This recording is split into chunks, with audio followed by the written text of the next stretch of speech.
Okay, welcome back. At this point, I want to believe you've already gotten your job offer, you've already done your interview, and every other thing that is required, and you have your documents, and you want to begin applying personally.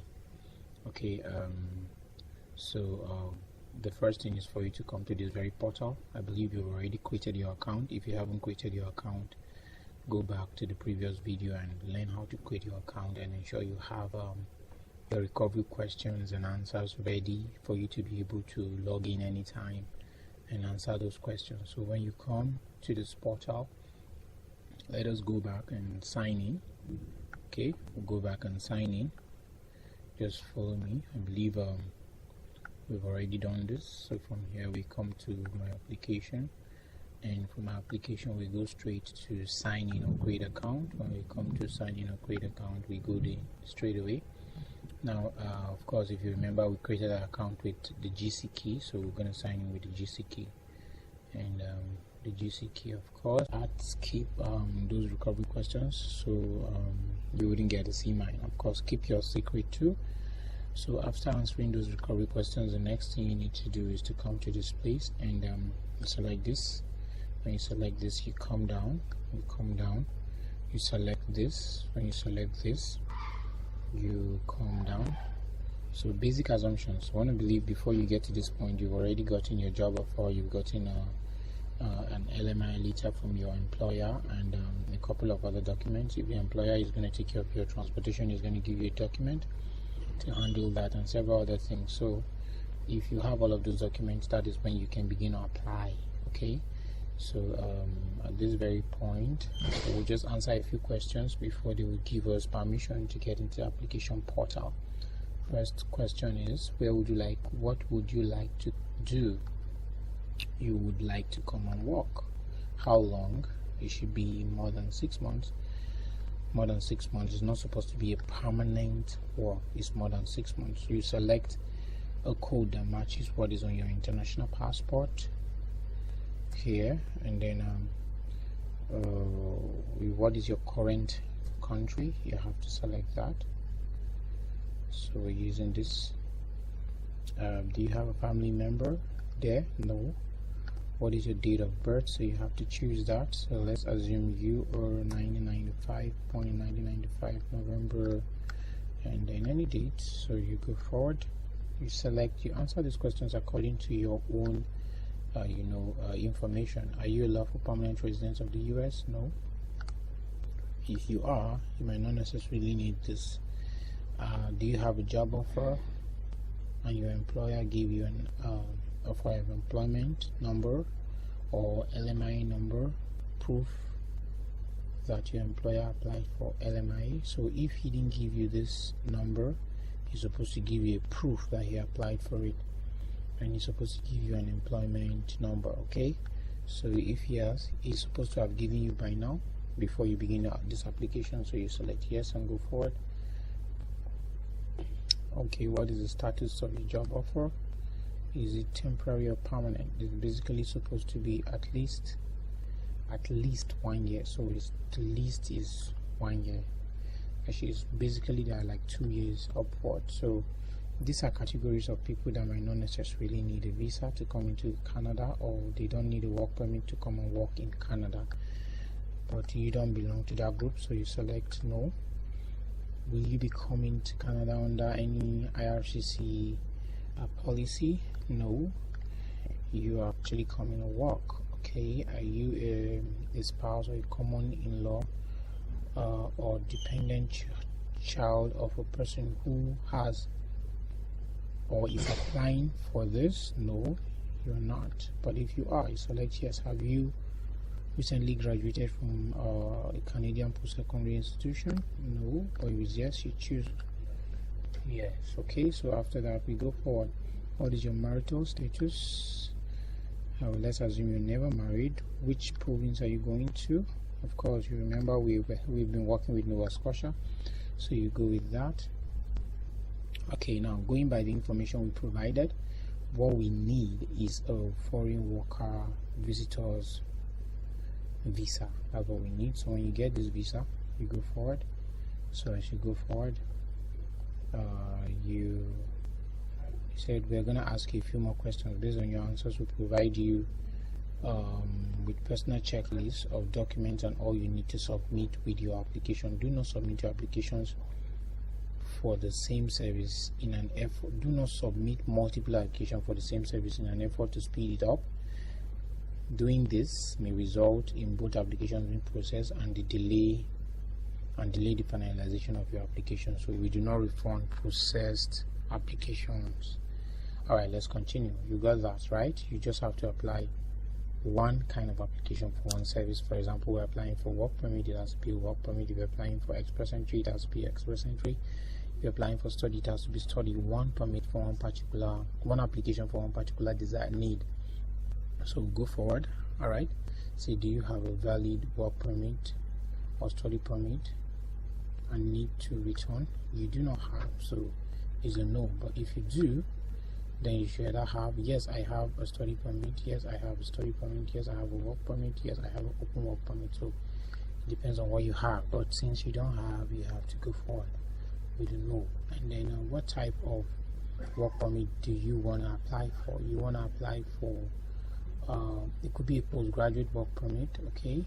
It could also be a labor market impact assessment work permit, but most of you would fall into this, or you can also walk into seasonal agricultural worker work permit. So let's assume yours is a work permit with a labor market impact assessment, okay? So once you do that, it could be, okay, let's go with that, okay? A work permit with a labor market impact assessment. So once you're done with that, you go forward. Say, did Employment and Social Development Canada issue your employer labor market impact assessment under the global talent stream? If it is a yes, say yes. If it is a no, say no. Of course, since we are targeting provinces, it's going to be a no. And then you go forward. Does your labor market impact assessment indicate that you must become a member of a professional association in Canada? If you're a lawyer, a doctor, or teacher, you need to have a professional association approval. But if you're not, it's going to be a no, okay? And then are you accompanying a family member that has a status in Canada or is recently approved to come to Canada? If it's a yes, you say yes, but it's a no. So let's go forward. Have you ever committed or been arrested or charged with a criminal offense? If it's a yes, you say yes. If it's a no, you say no. Okay, you have to be very open with this. Have you had medical exam performed by an RCC panel doctor physician within the last 12 months? If it's a yes, you say yes. If it's a no, you say no. Okay, you go forward. Say, have you visited or lived in any of the designated countries in 6 consecutive months in the last year? It should be a no. If it's a yes, you indicate yes. Okay, so do you want to work in the following? If it's a health job or a teaching job or a domestic job, you indicate yes. If it's no, you indicate no. Okay, and so when you're done with that, find out if you're eligible to apply. So do you want to submit an application for a family member? If you want to submit for another person, you can also do the same, but since it's just you, we are assuming. So are you giving someone access? No. But if you intend to, you say yes, and all of that. In the past 10 years, have you given your fingerprints or biometry? If it's a yes, you say yes, but we're assuming it's a no. There are fees associated with this application. Will you be paying your fees yourself, or your employer will be paying it for you? If you're paying yourself, you say yes, you're paying yourself. So let's say yes, so you get to see how much the fees will actually be if you're paying yourself. Okay, now for those of you that are very sharp, you can actually follow this channel to even apply for visitors visa, get there, and network. Are you able to make a digital copy of your document either with a scanner or a camera? If it's a yes, you say yes. Of course you can. Every one of you should be able to use Android phones now. Will you be paying your application fees online? It should be a yes. It's not really hard. You just use your ATM cards. Okay, so you can actually review all the answers you provided. So if the answer is wrong, you just select it. Any answer that is wrong, you just pick it up and correct it. Okay, once you just click it, you can edit it. Let me choose one and see, so you can actually see what I'm talking about. So you select this, it takes us back there. So which province are you coming from? So if you want to change your province, maybe to Yukon province or Quebec, but let's still go back to Nova Scotia. Then after changing the province, you just update. Okay, all right, so it has taken us back. All right, so continue,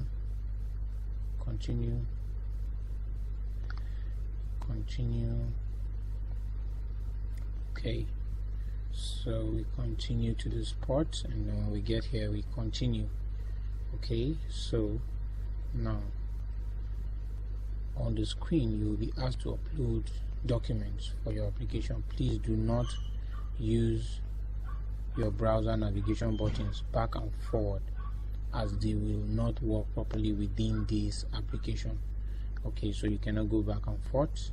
Read these very instructions. Of course, first you have to use your account, second you have to save your application, and you have to upload documents, and then of course read all these detailed applications and have the specifications for everything, and then the last step is to pay your fees. So let's go forward.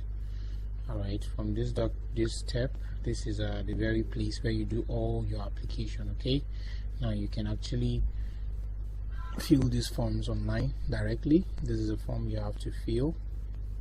It is the application form. Okay, when you just, if you have a higher version of Adobe on your Adobe Reader on your system, you can open it directly and edit it and save. It saves automatically. And then if you want to download it, you download it, and then after filling, you upload it back. Okay, that's the option. It's just your basic information, and then of course you have to provide your employment reference letter, labor market impact assessment, your passport, that's the data page of your international passport, your resume. For everything that you do not understand, just click on this button, it gives you more detailed. Okay, and then you come down. All of these files you have to upload. Once you just click upload, it helps you to browse for the file, and you upload the file. So let's assume this is the file you want to upload. You just open it and you upload file. Okay, and you upload the file. Alright, network is being funny, but we'll return to our documents. Okay, so any of those files that you are to upload, you have to upload them. You should have all of that. Employment contract, digital photograph. This is a photograph you're supposed to snap. So you read the requirements, ensure you take the requirements to your photographer, and ensure that they give you exactly what you're looking for. So you do all of this. You can open this very form. For example, family information, you open it, fill it. So you want to open it, just right click and open in a new tab.